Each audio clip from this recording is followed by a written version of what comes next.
Convention of States. Do you support it? Do you think it's a good idea? My next guest, Mark Meckler, is the president and co-founder of the Convention of States Action, the largest nationwide movement seeking to call the first ever Article 5 Convention of States. And Mark, as I always do, first of all, thank you for being here. Great to be with you. The next thing I always do is, okay, what is an Article 5 Convention of States? For anybody who hasn't heard and understands, let's just educate, shall we?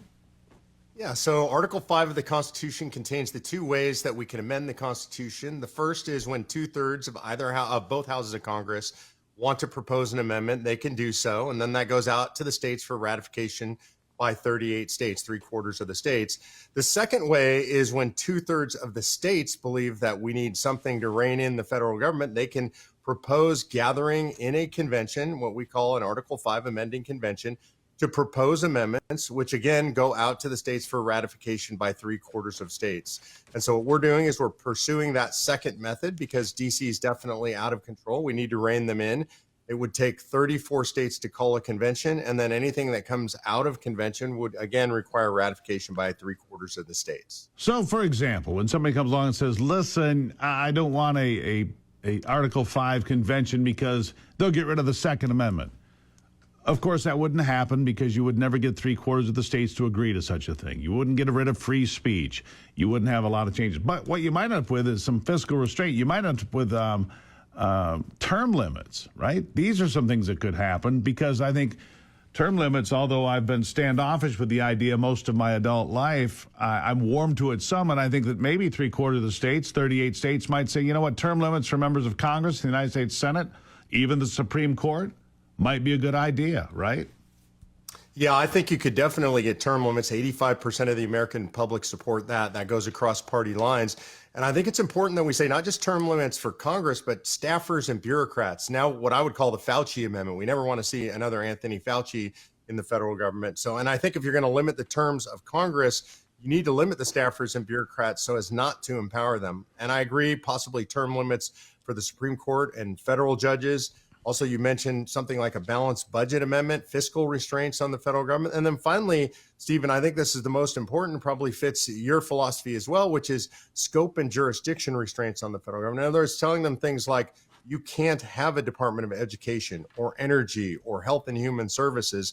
These are things that were never intended for the federal government. They belong to the people and the states, and they need to return solely to the people and the states. Need to return to federalism, is what you're saying, Mark. Exactly. Return the states to where they belong. Now, to be clear again, in order to get an Article 5 Convention of States for a constitutional convention, you need 38 states to say yes. Is there a time frame for that? I mean, I know there's a time frame because the Equal Rights Amendment, which Joe Biden tried to declare the law of the land erroneously here a few months ago, did not get done in the time allotted. What is the time allotted? How does it work? Please explain. Yeah, so there would be two different potential timeframes that we're discussing. One is how long does it take you to actually call the Convention of States? And for that, there is no time frame. As long as it takes to get to that two-thirds requirement, the 34 states is as long as it takes. The second is if amendments come out of convention, how long do you have to ratify them? And the convention itself could potentially impose those time restraints. I imagine they would.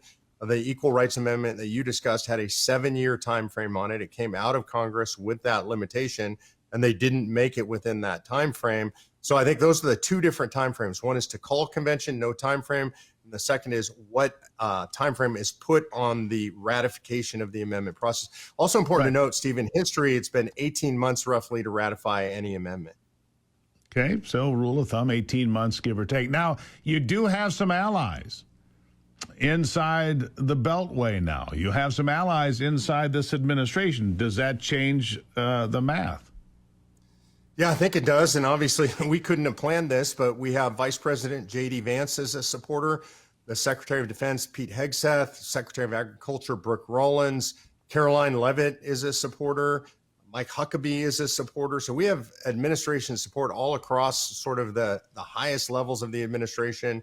I have spoken to President Trump about it. That was probably 5 years ago. He has not expressed public support, but he seemed supportive when we chatted. So I do think it changes things.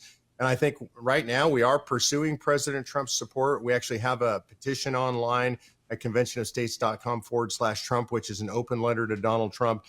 If Trump weighs in, I think that absolutely flips the balance, and I think we see a convention of states called pretty rapidly. All right. So we got about a minute and a half here, Mark. Two things. If you could get two things done in the convention of states and they got ratified by 38 states, what would the two biggest things be to you? Yeah, I mean, for me, the first would be a limitation on what's called the Commerce Clause that says the states have the right, or the federal government has the right to regulate commerce between the states. And that's been broadened out to cover virtually everything: education, energy, healthcare. We need to limit that back to what it was originally intended to cover, which is shipment of goods across state lines. That would get rid of about 40 to 50% of the federal government would just go away overnight, or I'm sure it'd be grandfathered in it, but it would be impossible for them to regulate virtually everything. And the second, if I could get it, I don't know that we can, would be the repeal of the 17th Amendment, Absolutely. which is the direct election of senators. Yeah, that's the best thing I've heard all day. That gives me hope in the world because if it were done the way the Constitution called for, we'd have about 56 Republican senators right now. That's a fact. Maybe more. And we wouldn't have had all of this nonsense and leftist-leaning garbage. I think those are two excellent points.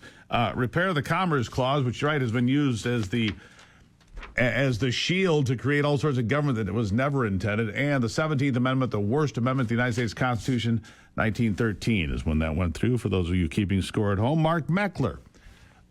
Good work. I wish you well. Of course, you'll let us know here on the program if something moves, if the needle moves. We look forward to it, Mark. Thank you. Thanks, Steve. God bless.